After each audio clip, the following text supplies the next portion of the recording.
خليني أرن على أختي زمان ما سلمت عليها. يا أم محمد كيفك؟ شو أخبارك؟ إن شاء الله تمام. والله الحمد لله مبسوطين. أنتوا شو عندكم سواليف؟ لا عليكي؟ وين؟ متى حفلتها؟ إذا صح لي بجي. هيها قبالة ما شاء الله بتجنن.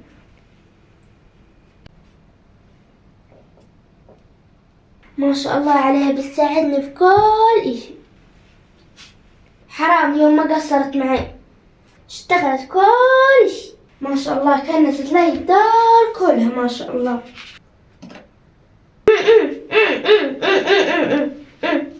ميمونة؟ نعم يا ماما. قومي كنسي غرفة القعدة. حاضر يا ماما.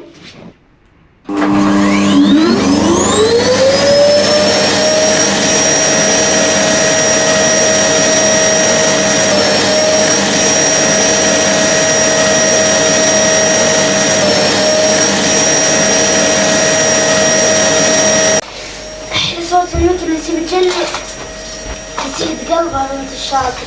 بدي أشوف بنت الشاطر كيف تشتغل.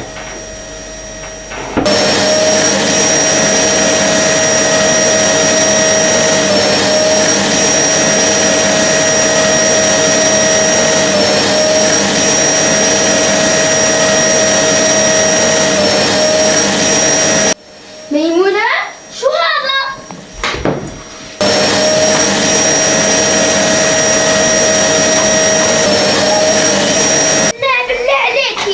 التلفون هذا ممنوع، يلا اشتغل زينا.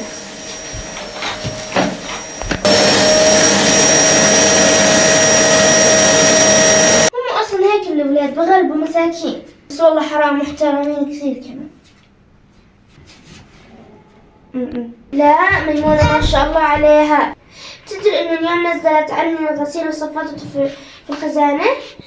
لا لو شفت تصفيتها كأنت مشتريته من محل هسه. أما ترتيبها بجنن. ميمونة نزل الغسيل وصفطيه.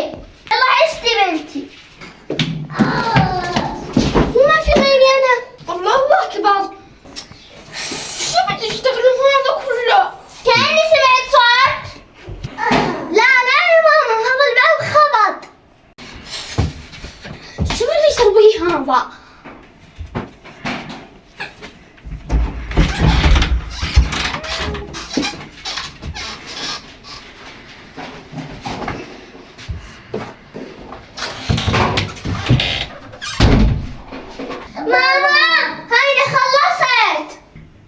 أنا مش مصدقيتها، بدي أروح أشوف الشغل كيف شكله. بدي أجي أشوف كيف حبيبتي صفطت الغسيل. لا يا ماما كل شيء تمام، كل شيء تمام، كل شيء كان. صفطتي كل شيء؟ صفطت كل شيء. ابعد عن الباب خلينا نشوف. لا يا ماما ما بقدر. روحي ابعد عني.